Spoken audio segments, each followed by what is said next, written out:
네, 안녕하세요. 대기업의 김지현입니다. 이 4조 원의 대규모 투자가 인도에서 진행됩니다. 이 규제 당국의 승인으로 이 현대차가 인도에서 이 IPO를 진행하게 되면서 이 자금 조달로 인한 이 투자가 진행될 것이라는 건데요. 지금 이 인도 자동차 이 판매량이 2위까지 좀 올라가면서 이 매출 확대를 위해서는 이 당연히 대규모 투자가 이루어질 수밖에 없습니다. 그런데 여기서 이 가장 크게 이제 수혜를 받을 기업들이 딱 4개로 이제 추려볼 수가 있는데요. 그래서 오늘은 왜 이번 IPO가 중요한지와 그리고 어떤 기업들이 가장 크게 수혜를 받을지 이번 영상에서 속 시원하게 풀어드리도록 하겠습니다. 일단 어제 최종적으로 인도 이제 규제 당국에서 현대차 인도 법인 IPO를 승인했다고 합니다.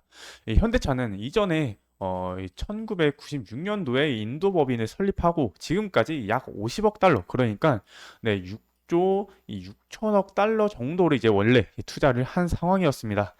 그리고 이제 지금 이 현대차의 인도 자동차 이 판매량 순위는 인도의 로컬 브랜드인 타타 모터스를 제친 이 2위까지 지금 치고 올라가면서 이 점유율을 점차 올리고 있습니다. 그런데 인도 자동차 시장이 지금 어느 정도인지는 아시고 계신가요?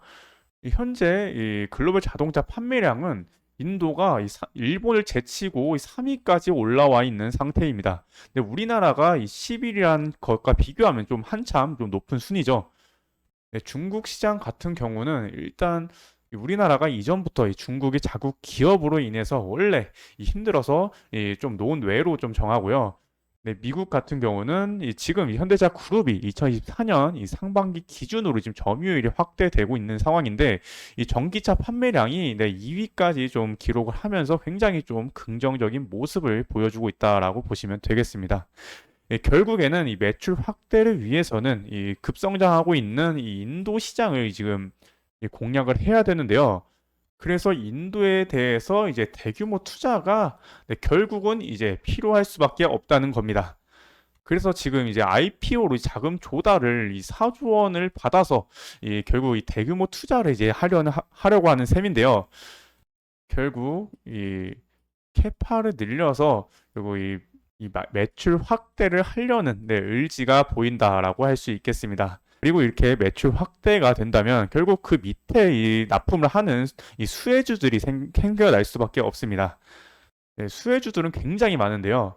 네, 그 중에서도 눈여겨보아야 할 기업들이 제가 4개 정도 있다고 했죠. 네, 이 부분이 지금 핵심인 부분이라서 뒤에서 좀 다뤄보도록 할 거고요. 먼저 이 수혜 기업들은 굉장히 좀 많습니다.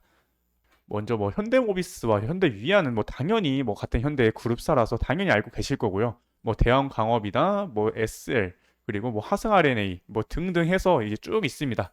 네, 이거 말고도 추가적으로 좀 많이 있는데요. 일단은 이 기업들만 좀 가져온 상태고요. 일단 현대모비스와 현대위아 같은 경우는 당연히 이제 수혜를 크게 받을 수밖에 없기 때문에 이 외에 가장 이제 중요한 이 4가지 기업에 대해서 얘기를 드리도록 하겠습니다.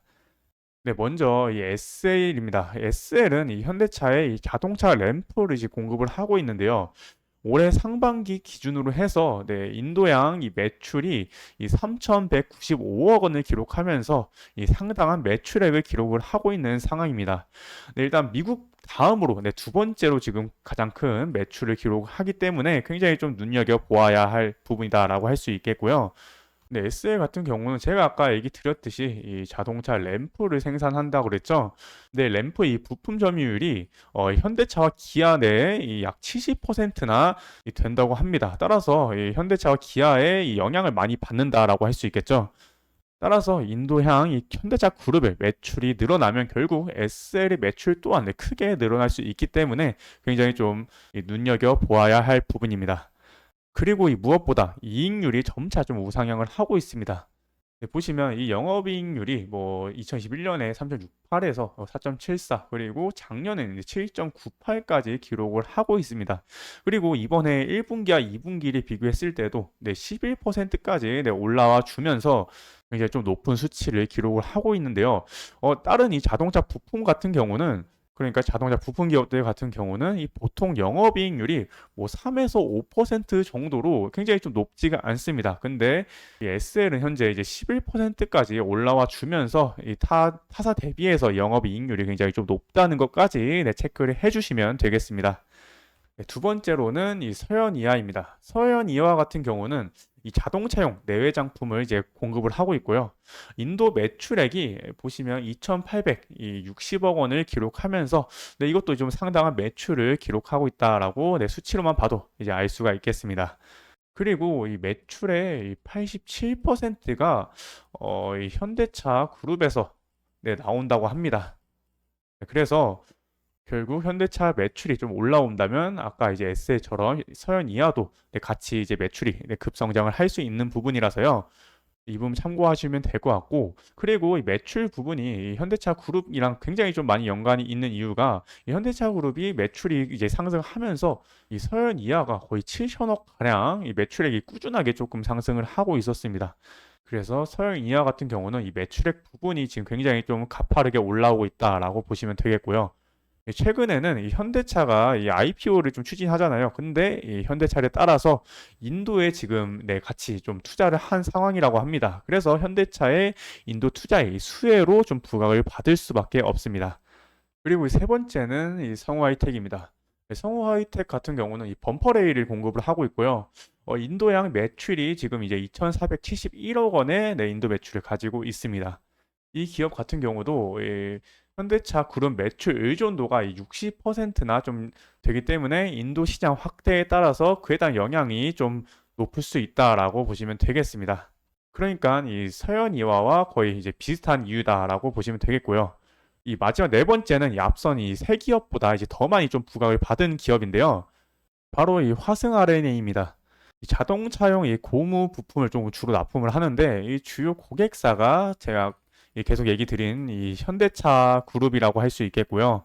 이 화승 R&A 같은 경우는 이 인도의 이 법인을 가지고 있어서 이 부분이 현대차의 이 IPO 소식과 함께 좀 강세의 모습을 보여주었습니다.